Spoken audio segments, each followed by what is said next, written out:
वैसी। हाँ मियाँ, वैसी जय श्री राम होना मियाँ। क्या मियाँ, राम मंदिर नको बनता, तुम्हें बोला तो, तुम्हें यह भी बोला सो 370 तो मोदी सरकार हटा ही नहीं सकता मियाँ। क्या मियाँ, तुम हैदराबाद में 4 मीनार के पास खड़ के देखो, उधर ही चुपचाप किल्ला मार के खड़ को देखो, राम मंदिर भी बनता, 370 भी हट गया होना। एक और तुम्हें जुमला फेंका ना, हिंदू राष्ट्र हिंदुस्तान कभी नहीं बनता, कभी ना को बनता। मियाँ घी शक्कर का थोड़ा इंतजाम करना है। अभिषेक तिवारी तो खुद ही आ गया ना आर्यावर्त सनातन संगठन बना को। हाँ, एक बात बताना भूल गया मैं, मियाँ ये मोदी है जो फटे तक मारता, एक बार योगी पीएम बनाना तो वो हगे तक मारता। मियाँ क्या वैसी मियाँ।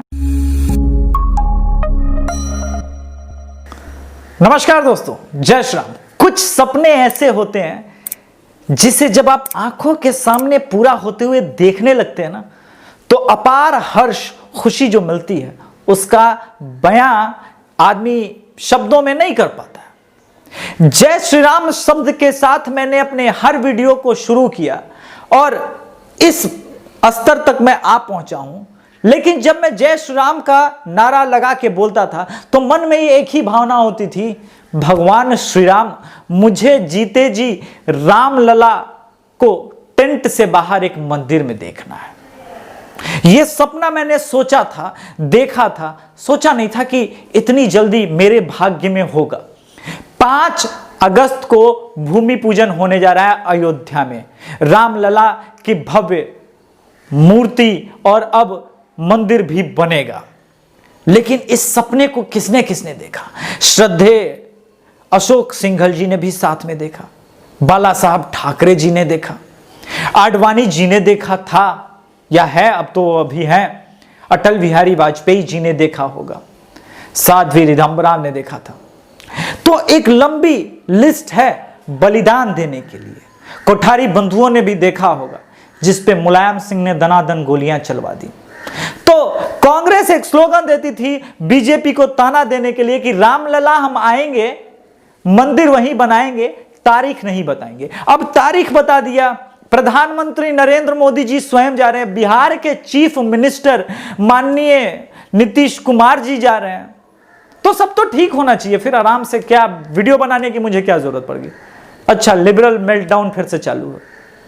ये इनका रोना, विधवा विलाप, कलाई की चूड़ियां टूटने की आवाज आपको तब तक सुनाई पड़ेगी जब तक राम मंदिर बन न जाए। प्रधानमंत्री है, डेमोक्रेसी है, क्यों जाना? नेहरू जी को देखिए, सोमनाथ मंदिर टूटा था, उसको रिकंस्ट्रक्ट कराया वल्लभ भाई पटेल ने, मगर वो तो नहीं गए। तो कौन सा महान काम किया था? कांग्रेसियों, मेरा जूता तुम्हारे सिर में रखूंगा, मारूंगा नहीं। कौन सा महान काम किया था उस नेहरू ने जब सोमनाथ मंदिर को रिकंस्ट्रक्ट कराया गया?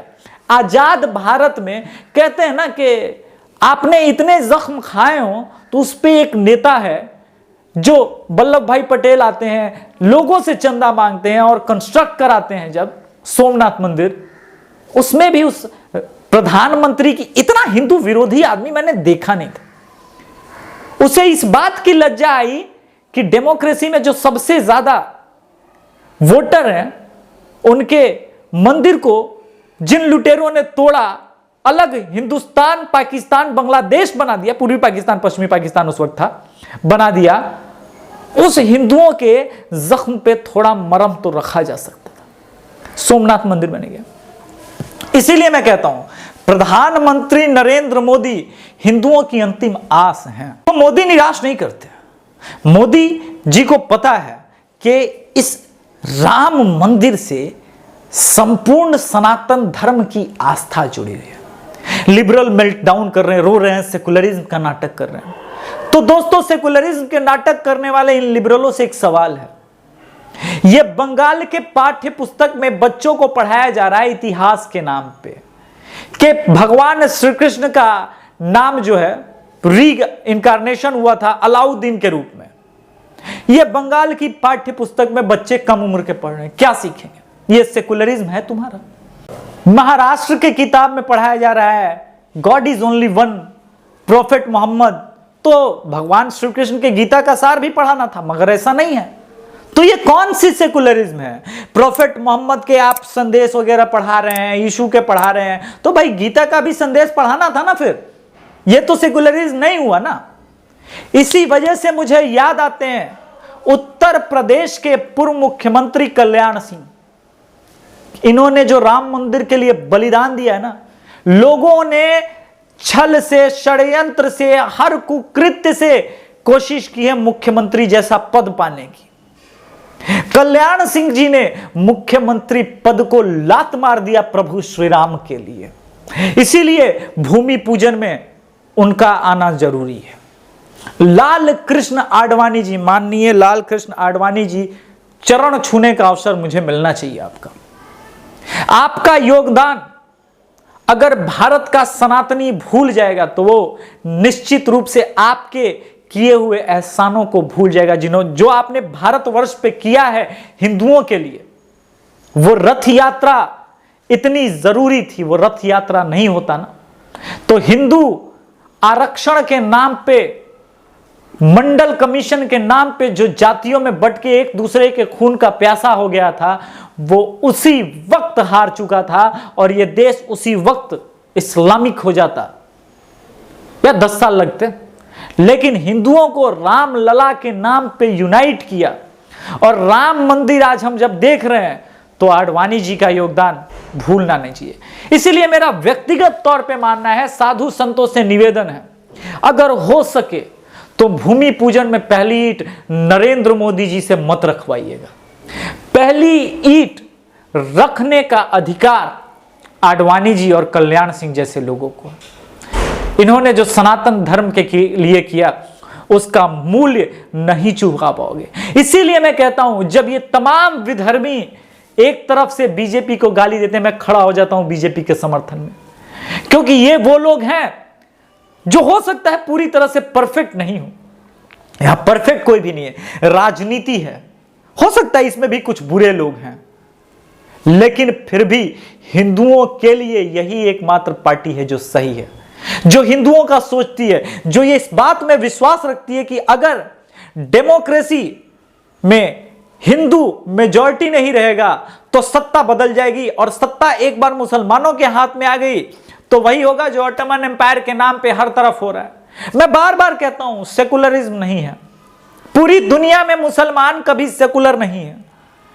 आप मुझे वो मस्जिद बता दीजिए जो 400 साल पुरानी हो और वाकई कोई डंके की चोट पे कह सके पूरी दुनिया में कि मुसलमानों ने बनाई है। मैं नहीं मानूंगा कि लाल किला तुमने बनाया, मैं मानूंगा ही नहीं, क्योंकि मैंने देखा है 18वीं सदी में मक्का में काबा की स्थिति क्या थी।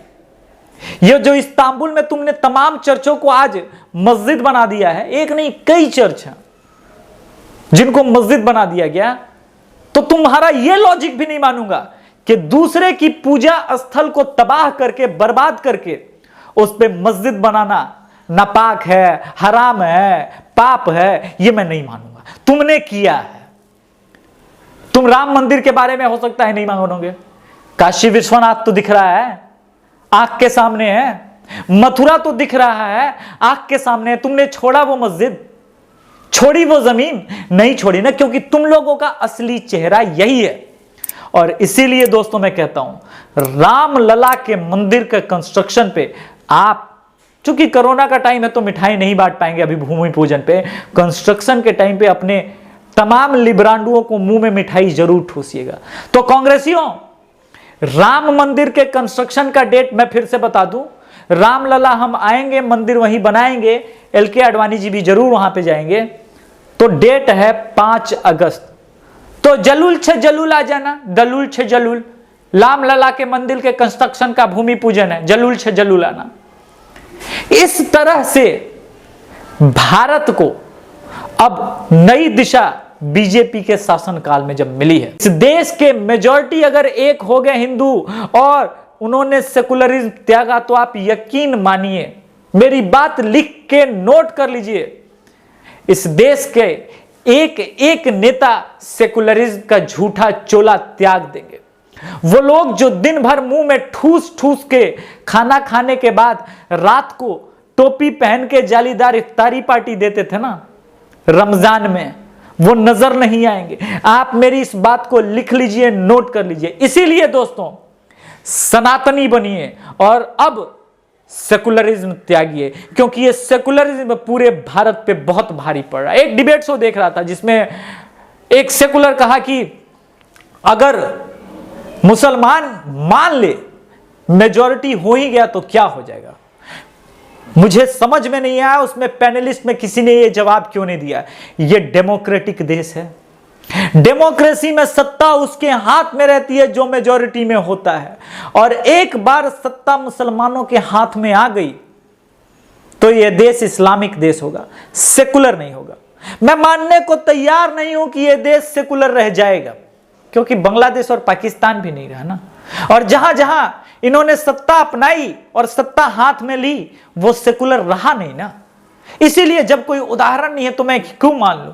तुम्हारी थोथी दलील, तुम्हारी झूठी दलील के बहाने दिल बहलाने के लिए गालिब ये ख्याल अच्छा है कि मुसलमान भी इस देश में सेकुलर है, ये नहीं मानूंगा, मैं मानूंगा ही नहीं।